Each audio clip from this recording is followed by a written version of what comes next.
Vivek, lots to watch out for. But on to our first segment then. Ria joins us now from the big wall with the top movers and shakers of the day. Ria, over to you. Well, yes, I'm actually first taking a look at the stocks with positive momentum today. The first one is Garden Reach, up around 3% after securing a nearly $63 million contract from a German company for the construction of hybrid multi-purpose vessels. The next one is NBCC, up around 4% after a 117 crore order from Hudco.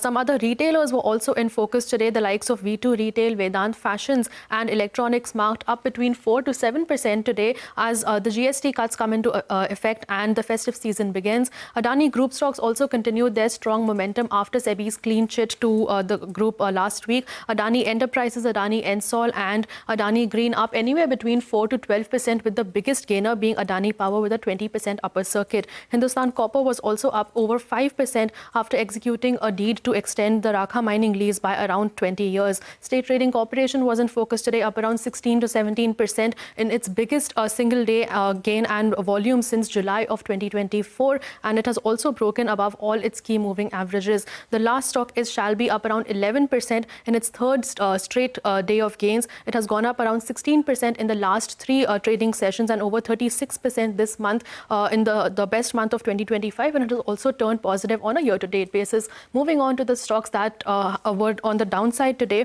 IT stocks were lower, down by anywhere between 2 to 4.5% as President Trump signed an executive order that raised the annual H-1B visa fee to around to USD $100,000 per applicant. The likes of Wipro, Infosys, TCS, Persistent Systems, TechM and LTI Mindtree all lower in today's trade. Voltas was also down around 3%. The stock was under pressure even amid the GST cuts and the beginning of the festive season as industry volumes declined around 15% in the first half of FY26, and the company's primary sales have also remained quite weak. Swiggy was down around 2% after a downgrade from JM Financial.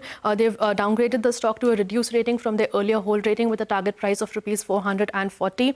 And lastly, shrimp stocks were also low in today's trade. Avanti Feeds and Apex Frozen Foods down around 2.5 to 3% as US Senators Bill Cassidy and Cindy Hyde-Smith introduced the India Shrimp Tariff Act in Congress last week. So these were the big movers in today's trade.